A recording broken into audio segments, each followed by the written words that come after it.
कहानी एक छोटे से गांव की है जहां एक अनपढ़ महिला ने अपने पति के 10 टुकड़े कर दिए। यह घटना पुलिस अधिकारी के लिए एक रहस्य बन गई और जब इसका खुलासा हुआ तो सब हैरान रह गए। नासिक जिले के एक छोटे से गांव में एक दिल दहला देने वाली घटना घटी। गांव के एक घर में पति के शव के 10 टुकड़े पाए गए। पुलिस अधिकारी इस जघन्य अपराध के पीछे की वजह जानने के लिए हैरान थे।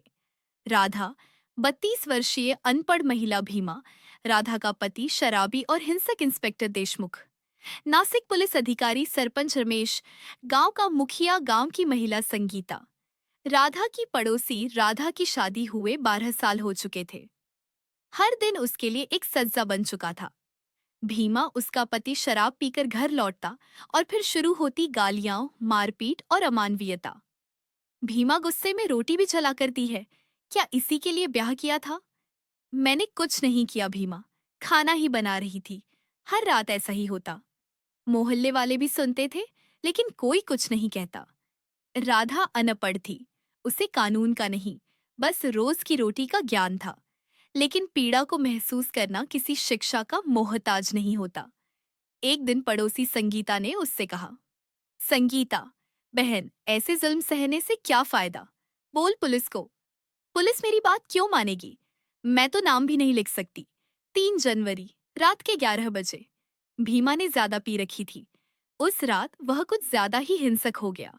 उसने चाकू निकाला और राधा को धमकाया, भीमा, आज तेरे शरीर पर ये चाकू चलाऊंगा अगर एक शब्द और बोला।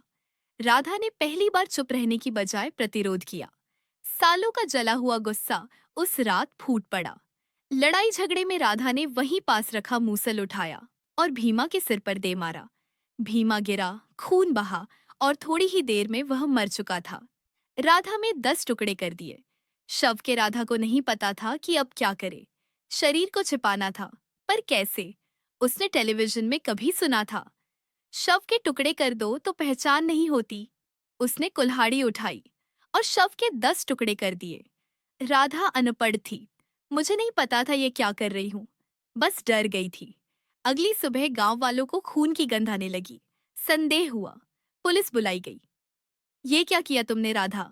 शव के टुकड़े क्यों किए? मैं मरना नहीं चाहती थी, बस डर गई थी। मैंने गलती कर दी, पर जिंदगी मेरी नर्क बन चुकी थी।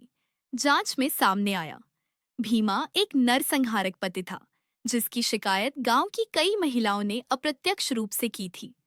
राधा कभी थाने नहीं गई क्योंकि उसे डर था कि पुलिस भी उसकी भाषा नहीं समझेगी। राधा पर हत्या का मुकदमा चला, लेकिन सोशल मीडिया और महिला संगठनों के समर्थन से केस एक नए मोड़ पर आया। महिला अधिकार वकील अदालत में। यह महिला अनपढ़ है, लेकिन उसका साहस एक शिक्षित दुनिया के लिए मिसाल है। अगर समय रहते कानून और समाज ने साथ दिया होता, ये हत्या नहीं होती। अदालत ने राधा को हत्या के दोष में 5 साल की जेल की सजा सुनाई, लेकिन साथ में यह भी कहा गया कि यह सजा नहीं, सुधार का मौका है, ताकि एक और राधा फिर से खून करने पर मजबूर न हो। इस कहानी से ये निष्कर्ष निकलता है कि सिर्फ एक हत्या की नहीं, बल्कि उस अदृश्य पीड़ा की है जो हर गांव की दीवारों के पीछे गूंजती है। अनपढ़ होना जुर्म नहीं, लेकिन चुप रहना कई बार खुद को मारने जैसा होता है। अगर आपको ये सच्ची कहानी पसंद आई तो इसे शेयर करें, सब्सक्राइब कीजिए और अगली सच्ची कहानी के लिए जुड़े रहिए हमारे साथ।